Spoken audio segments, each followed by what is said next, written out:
اعوذ باللہ من الشیطان الرجیم، بسم اللہ الرحمن الرحیم۔ بیسک اسلامی لائف چینل پر آپ کو خوش آمدید۔ پیارے بھائیوں بہنوں بچوں، السلام علیکم۔ اے اللہ، عمر بن خطاب اور ابو جہل بن ہشام میں سے جو شخص تیرے نزدیک زیادہ محبوب ہے، اس کے ذریعے سے اسلام کو مضبوطی اور قوت عطا فرما۔ اللہ تعالیٰ نے یہ دعا قبول فرمائی اور حضرت عمر رضی اللہ تعالیٰ مسلمان ہو گئے۔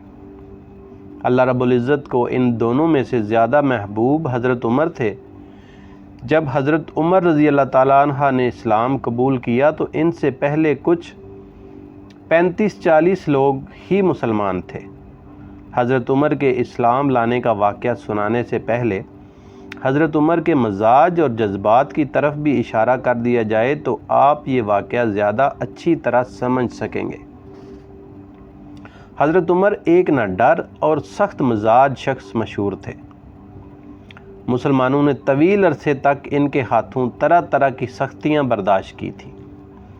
ایسا لگتا تھا جیسے کہ ان میں سے متضاد قسم کے جذبات آپس میں دست و گریباں تھے۔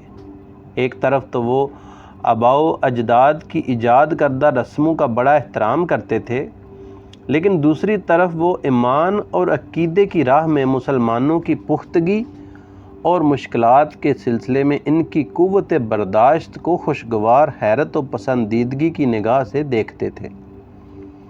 پھر ان کے اندر کسی بھی عقل مند آدمی کی طرح شکوک و شبہات کا ایک سلسلہ تھا جو رہ رہ کر ابھرتا تھا کہ اسلام جس بات کی دعوت دے رہا ہے غالباً وہی زیادہ برتر اور پاکیزہ ہے۔ حضرت عمر کو ایک رات گھر سے باہر رات گزارنی پڑی تو وہ حرم تشریف لائے اور خانہ کعبہ میں پردے کے پیچھے کھڑے ہو گئے۔ اس وقت نبی صلی اللہ علیہ وآلہ وسلم نماز پڑھ رہے تھے اور سورہ الحق کی تلاوت فرما رہے تھے۔ حضرت عمر قرآن سننے لگے۔ کیونکہ ان کی زبان عربی تھی، وہ جو سن رہے تھے ان کو سمجھ آ رہی تھی۔ حضرت عمر کہتے ہیں، میں نے اپنے دل میں کہا، اللہ کی قسم یہ تو شاعر ہے، قریش مکہ صحیح کہتے ہیں۔ لیکن اتنے میں آپ نے یہ آیت تلاوت فرمائی۔ ترجمہ: یہ ایک بزرگ رسول کا قول ہے، یہ کسی شاعر کا قول نہیں ہے، تم لوگ کم ہی ایمان لاتے ہو۔ حضرت عمر کہتے ہیں، میں نے اپنے دل میں کہا، اوہو یہ تو کاہن ہے۔ لیکن اتنے میں آپ نے یہ آیت تلاوت فرمائی جس کا ترجمہ: یہ کسی کاہن کا قول بھی نہیں، تم لوگ کم ہی نصیحت قبول کرتے ہو، اللہ رب العالمین کی طرف سے نازل کیا گیا ہے۔ حضرت عمر کا بیان ہے کہ اس وقت میرے دل میں اسلام جاگزیں ہو گیا۔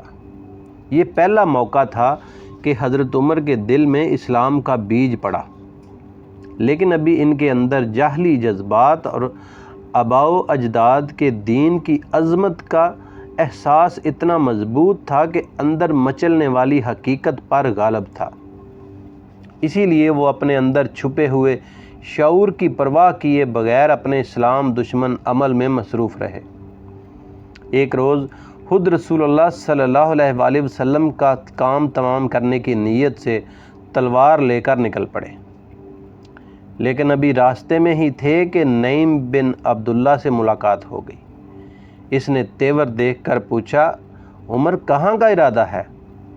حضرت عمر کہنے لگے، محمد کو قتل کرنے جا رہا ہوں۔ اس نے کہا، محمد کو قتل کر کے بنو ہاشم اور بنو زہرہ سے کیسے بچ سکو گے؟ حضرت عمر نے کہا، لگتا ہے تم بھی اپنا پچھلا دین چھوڑ کر بے دین ہو چکے ہو۔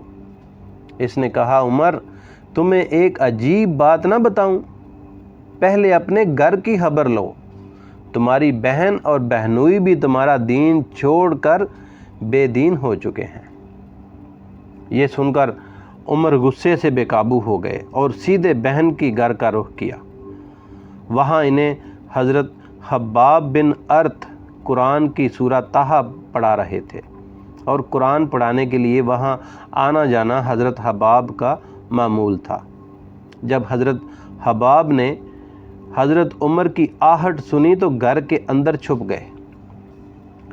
ادھر حضرت عمر کی بہن فاطمہ نے قرآن کو چھپا دیا، لیکن حضرت عمر گھر کے قریب پہنچ کر حضرت خباب کی قرات سن چکے تھے۔ عمر نے پوچھا، یہ کیسی آواز تھی جو تم لوگوں کے پاس میں نے سنی ہے؟ انہوں نے کہا، کچھ بھی نہیں، بس ہم آپس میں باتیں کر رہے تھے۔ حضرت عمر نے کہا، غالباً تم دونوں بے دین ہو چکے ہو۔ بہنوئی نے کہا، اچھا عمر یہ بتاؤ، اگر حق تمہارے دین کی بجائے کسی اور دین میں ہو تو؟ حضرت عمر کا اتنا سننا تھا کہ اپنے بہنوئی پر چڑھ دوڑے اور انہیں بری طرح مارا پیٹا۔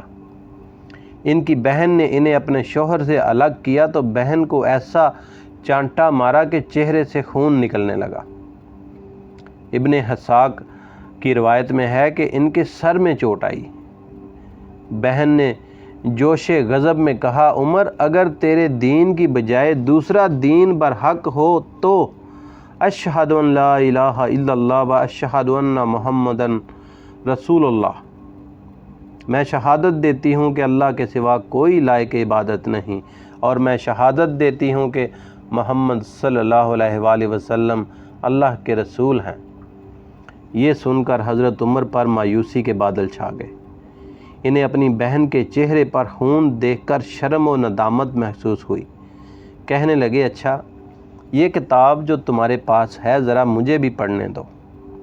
بہن نے کہا، تم ناپاک ہو، اس کتاب کو صرف پاک لوگ ہی چھو سکتے ہیں، اٹھو غسل کرو۔ حضرت عمر نے اٹھ کر غسل کیا، پھر کتاب لی اور پڑھی۔ کہنے لگے، یہ تو بڑے پاکیزہ نام ہیں، بڑا محترم کلام ہے، مجھے محمد کا پتہ بتاؤ۔ سبحان اللہ۔ حضرت خباب حضرت عمر کا یہ فقرہ سن کر اندر سے باہر آ گئے۔ کہنے لگے، عمر خوش ہو جاؤ، مجھے امید ہے کہ رسول اللہ صلی اللہ علیہ وآلہ وسلم نے جمعرات کی رات تمہارے متعلق جو دعا کی تھی اللہ نے قبول کر لی۔ عمر بن خطاب یا ابو جہل بن ہشام کے ذریعے اسلام کو قوت پہنچا، یہ وہی ہے۔ اس وقت رسول اللہ صلی اللہ علیہ وآلہ وسلم کوہ صفا کے پاس والے مکان میں ہیں۔ یہ سن کر حضرت عمر نے اپنی تلوار اٹھائی اور اس گھر کے پاس آ کر دروازے پر دستک دی۔ ایک آدمی نے اٹھ کر دروازے کی درز سے جھانکا تو دیکھا کہ عمر ننگی تلوار لیے کھڑے ہیں۔ لبک کا رسول اللہ صلی اللہ علیہ وآلہ وسلم کو اطلاع دی اور سارے لوگ ایک ساتھ کھڑے ہو گئے۔ حضرت حمزہ نے پوچھا، کیا بات ہے؟ لوگوں نے کہا، عمر ہیں۔ حضرت حمزہ نے کہا، بس عمر ہے، دروازہ کھول دو، اگر وہ خیر کی نیت سے آیا ہے تو اسے ہم عطا کریں گے، اور اگر کوئی برا ارادہ لے کر آیا ہے تو ہم اسی کی تلوار سے اس کا کام تمام کر دیں گے۔ حضرت عمر سے صرف 3 دن پہلے حضرت امیر حمزہ نے اسلام قبول کیا تھا۔ ادھر پیارے رسول صلی اللہ علیہ وآلہ وسلم اندر تشریف فرما تھے، آپ پر وحی نازل ہو چکی تھی۔ حضرت عمر کے پاس تشریف لائے، ان سے ملاقات ہوئی۔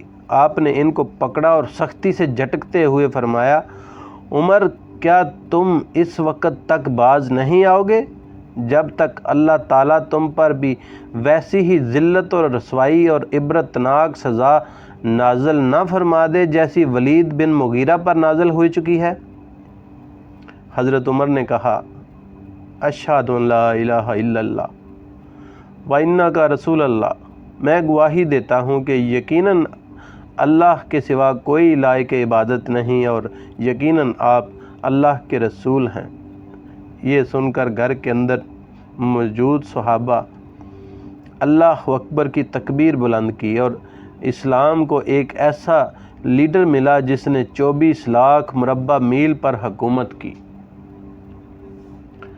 پیارے بھائیو، اگر آپ کو میری یہ ویڈیو، میری یہ کوشش اچھی لگی تو یار ویڈیو کو لائک کیا کریں، اور چینل کو سبسکرائب نہیں کیا تو چینل کو سبسکرائب کر لیں۔ ویڈیو دیکھنے کا بہت بہت شکریہ۔